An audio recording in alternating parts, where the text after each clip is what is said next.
my dear students, at a previous class we discussed about the cell organelle like mitochondria, chloroplast and cytoskeletons and ER, endoplasmic reticulum and a cell wall plasma membrane, right? And today class we are discussed about the very important organelle that is a nucleus. It is a master of or mind of a cell. Okay, which one instruct the whole thing of a whole cell.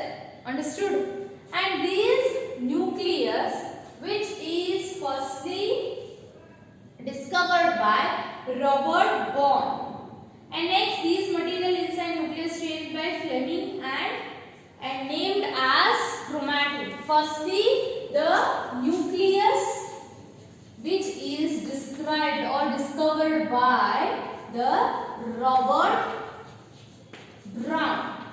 Okay, and next the main inside the thing is nothing but these infected chromatins and nucleolus which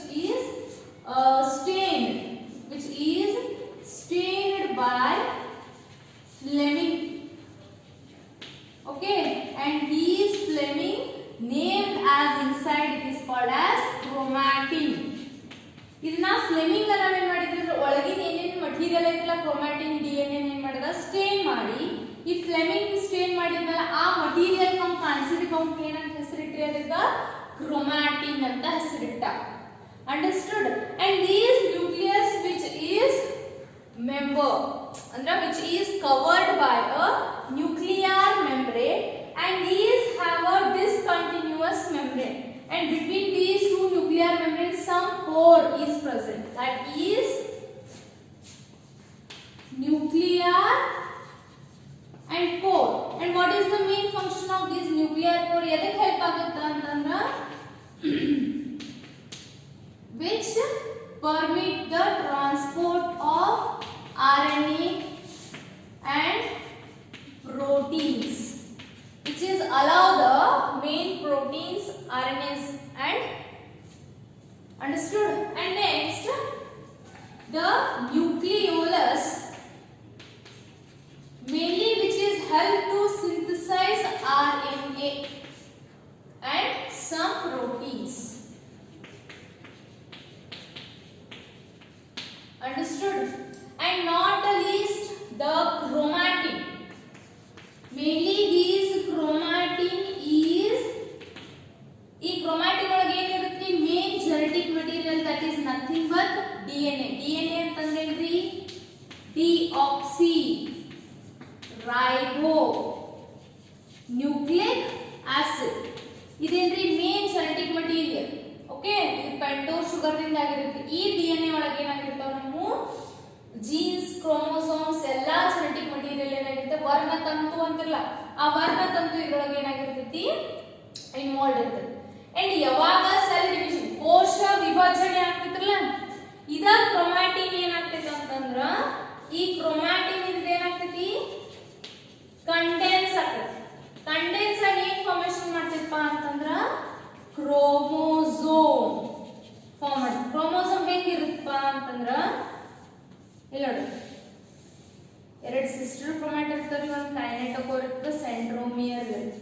ಹಿಂಗೆ ಏನಿರುತ್ತೆ ನಮ್ದ chromosomes ಇದ್ರೊಳಗೆ ಏನಾಗಿರ್ತಾವ ನಮ್ಮೆಲ್ಲ chromatin DNA ಏನಾಗಿರ್ತವೆ ನಿಮ್ಗೆ coiled ಆಗಿರುತ್ತೆ.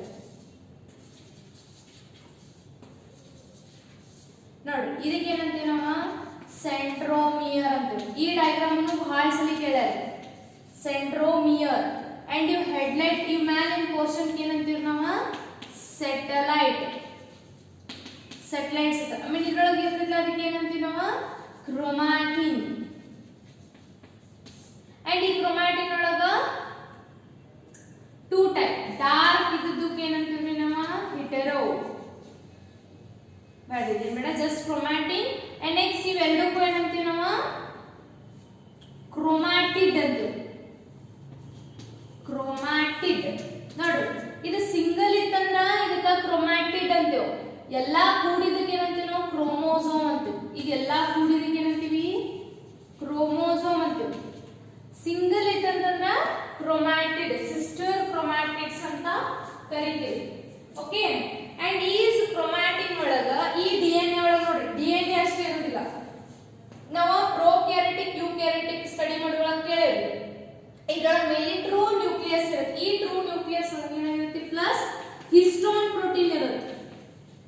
Histone protein main important. Histone protein plus DNA ಇದ್ರೆ ಅಷ್ಟೇ ಏನಾಗ್ತೀವಿ, ಎರಡು ಕೂಡಿ ನಾವೇನಂತೀವಿ, ಟ್ರೂ ಡಿಎನ್ಎ ಅಂತ ಕರಿತೀವಿ. ಅರ್ಥ ಆಯ್ತ್ರಿ? This is about a DNA, sorry nucleus. Okay, ಇನ್ನ ಇದ ನ್ಯೂಕ್ಲಿಯಸ್ ಏನ್ ಮಾಡ್ತೇವೆ ನಾವು, and each essential primary constitution or centromere, and one side of the centromere is disc shaped. ನೋಡಿ ಇದೇನು ಡಿಸ್ಕ್ ಶೇಪ್ ಇರ್ತೈತಲ್ಲ, ಈಚ ಕಡೆ ಒಂದೊಂದು, ಇದಕ್ಕೆ ಏನಂತೀವಿ ನೋಡಿ, ಕೋಡಿ ಇದಕ್ಕ ಸೆಂಟ್ರೋಮಿಯರ್ ಅಂದ್ರ ಒಂದು ಸೈಡ್ ಏನ್ ಡಿಸ್ಕ್ ಅಬೋಟಿರ್ತೈತೆ, ಇದಕ್ಕೆ ನಾವೇನಂತೀವಿ, ಕೈನೆಟೋಕೋರ್ ಅಂತ ಕರಿತೀವಿ. ಇದಕ್ಕೆ ಏನಂತ ಕರಿತೀವಿ ನಾವು, ಕೈನೆಟೋಕೋರ್. ಅಂಡರ್ಸ್ಟುಡ್? ಅಂಡ್ ನೋಡಿ, based on the position of the centromere, ಅಂದ್ರೆ ಸೆಂಟ್ರೋಮಿಯರ್ ಸೆಂಟರ್ ಇದ್ರ ಒಂದ್ ಟೈಪ್, ಇಲ್ಲಿದ್ರ ಒಂದ್ ಟೈಪ್, ಆ ಟೈಪ್ ಮೇಲೆ ಏನ್ ಮಾಡೋದು, ಇವನ್ನ 4 ಟೈಪ್ಸ್ ಆಗಿ ಡಿವೈಡ್ ಮಾಡ್ಯಾರ ಬೇಸ್ಡ್ ಆನ್ ಸೆಂಟ್ರೋಮಿಯರ್. ಇದು ನೋಡಿ, ಇದೆಲ್ಲ ಏನ್ರಿ ಅಬೌಟ್ ನ್ಯೂಕ್ಲಿಯಸ್. ಇದನ್ನೆಲ್ಲ ನೋಟ್ಸ್ ನಿಮಗೆ ಕೊಡ್ತೇನ್ರಿ ನಾ. ಇಷ್ಟು ಸಿಂಪಲ್ ಬರೆದ್ರು ಸಾಕು. ಅಂಡ್ ಡಯಾಗ್ರಾಮ್ ಕೇಳಿದ್ರೆ ಈ ಡಯಾಗ್ರಾಮ್ ಏನ್ ಮಾಡ್ಬೇಕು, ನೀವು ತೆಗಿಬೇಕು. In next based on 4 types ಮಾಡ್ಯಾರ. First one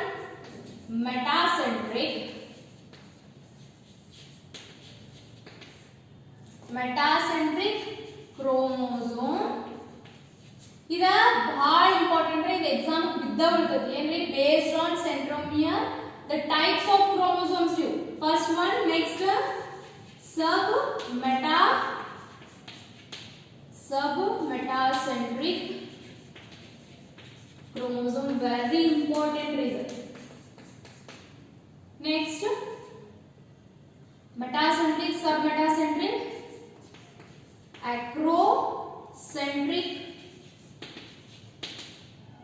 acrocentric chromosome. Last, telocentric. Last one, telo. See here, meta means only the chromosome centromere present at a middle ಒಳಗ centromere present ಇದ್ರೆ that is metacentric. If away from middle ಅಂದ್ರ middle ಗಿಂತ ಸ್ವಲ್ಪ ಮ್ಯಾಲ ಇತ್ತಂತಂದ್ರ ಅದಕ್ಕೆ ನಾವೇನಂತೀವಿ, ಸಬ್. ಇಲ್ಲಿ ನಮ್ದು centre ಇತ್ತಂದ್ರ ಅದಕ್ಕಿಂತ ಚೂರ್ ಮ್ಯಾಲೆ ಇರ್ತೈತಿ. ಅರ್ಥಾತ್ ಸ್ವಲ್ಪ ಮ್ಯಾಲೆ ಇತ್ತಂದ್ರೆ ಇದಕ್ಕೆ ನಾವೇನಂತೀವಿ, submetacentric. away from center, little away from center. acrosome ಅಂತಂದ್ರ ನಿಯರ್ ಟು ದ ಟಿಪ್. ನೋಡಿ, ಟಿಪ್ ರೀಸನ್ ಇಷ್ಟೇ ಇರುತ್ತಾ, ಟಿಪ್ಪಿಗೆ ನಿಯರ್ ಇತ್ತಂದ್ರ I shape, near to tip. Near to tip ಏನಾರ ಸೆಂಟ್ರೋಮಿಯರ್ ಪ್ರೆಸೆಂಟ್ ಇತ್ತಂದ್ರೆ ದಟ್ ಈಸ್ acrocentric. telocentric ಅಂತಂದ್ರೆ it is centromere present in the tip region only.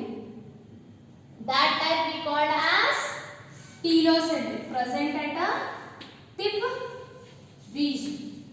This is very important. Note, first one is metacentric means the centromere present at a middle, and submetacentric means away from center.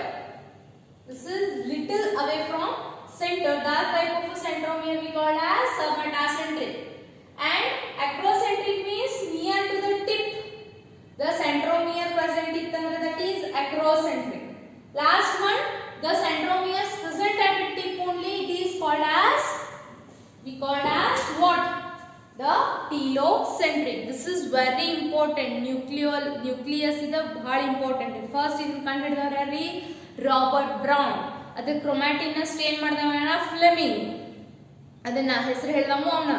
Next ಏನ್ ಮಾಡಿದ್ರಿ, nuclear membrane ಏನಾಗಿರುತ್ತೆ, cover ಇರುತ್ತೆ, ಇದ್ರ ಮೇಲೆ ಎಂಡೋಪ್ಲಾಸಮಿಕ್ reticulum ಏನಾಗಿರುತ್ತೆ, cover ಆಗಿರುತ್ತೆ.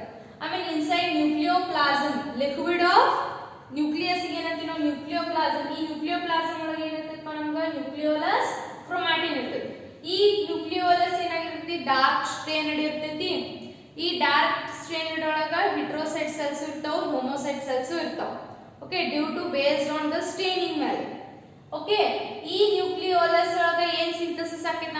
RNA ಮತ್ತು some proteins and some ribosomes ಏನಾಗ್ತಾವ ಫಾರ್ಮೇಷನ್ ಆಗ್ತಾವ. and is chromatin, it is a main genetic material. ಈ chromatin ಒಳಗೆ ಏನೇನು ಇರುತ್ತಪ್ಪ, DNA ಇರುತ್ತ.